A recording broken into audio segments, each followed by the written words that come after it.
Brought in our lovely local sleep expert to help. Steph Fisher with Red Rocks Pediatric Sleep Coaching is here now with some advice for all you parents out there. I am all ears today, Steph, because I think a lot of parents struggle with this, and it's like you just get used to the bedtimes, and then oh no, we're switching things up a little bit. Right. Well, my first words are just calm down, everybody. Yeah.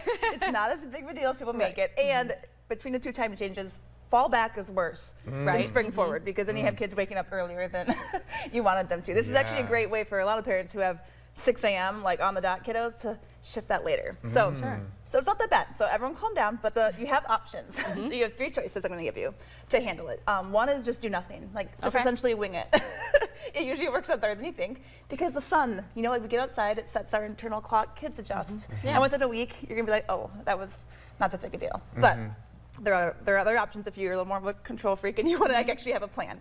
One would be, you might want to shift your schedule later for the summer. You know, we're getting that extra hour of sunlight, later bedtime, sleeping in later. That kind of works for like a spring-summer schedule for a lot of families. So you can just take advantage of the time change to have a later bedtime and a later wake up. Sure. Or, you know, with a lot of families, like working families, daycare schedules are still a thing. So you need them waking up at their usual time, going to bed at their usual time. In that case, you just adjust. What I advise parents do is you don't do anything in advance. So just wake up like normal, let them sleep in, wake up at their normal time. Once you get up, everyone's having their breakfast, then change like the clocks that aren't automatic, you know, so you can jump into the new time, and then you just adjust by 30 minutes. So you're gonna put your child, like if they have a set nap time, like a toddler, or a set bedtime, let's say bedtime's 8 o'clock. Put them down at 8:30, so a half an hour later, which will feel half an hour earlier to them. Okay. You do that for 3 or 4 days with the naps and the bedtime. So shift 30 minutes later, and then by Thursday of next week, just go back to their usual bedtime. Put them down at 8 o'clock, and they'll adjust. And so even, I guess even now, you could start, you know, I guess bringing that time back or bringing it forward. Me too much. There's a lot of math when it comes to this. I just say, like, don't do anything different until the day of. Until the day of? Okay, and then this is important too. On the day of, get outside. Just like get outside, because the sun like really does, like natural light sets our like internal rhythm. So plan to like maybe more than usual, get outside on Sunday morning, go to the park. The more sunlight you expose them to, the better. And then like really wear them out, because we're going to be putting them down where we'll feel like 30 minutes earlier, like if you're trying to adjust their schedule back to your normal times.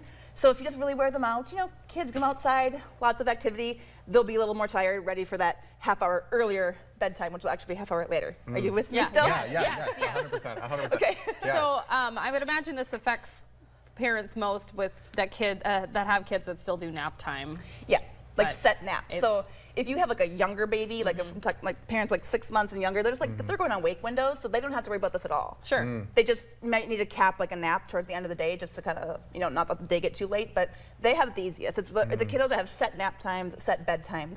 That you're gonna need to decide. Okay, what am I doing? Am I keeping our usual schedule, or are we shifting later? And again, you can just wing it. Right. And this is one of many topics that you cover as part of your sleep coaching business. So kind of talk about, you know, what are some other things that people can approach you with? Yeah, so I work with children from 5 months to 5 years. I help with independent sleep. So parents who are struggling with sleep deprivation because their child is constantly reliant on them to fall asleep, to stay asleep, and just becomes unmanageable. So then I help them with sleep training, which is teaching independent sleep skills, but in a supportive, gradual way. It's not like the, you know, everyone's so scared of the cried out method. It's not that. It's more supportive, and sleep training has come a long way. So that's what I help families with, are them personalized sleep plans. And you're thinking about our last segment, aren't you? Yeah, I am. I saw his eyes like, I was just like, what is... Toddlers and babies are very different. I address them very differently. But I love what you do, because it's just such an interesting world. Yeah, it's behavioral, behavior change. And thank you so much for joining us. We will be right back after the break. Stay with us.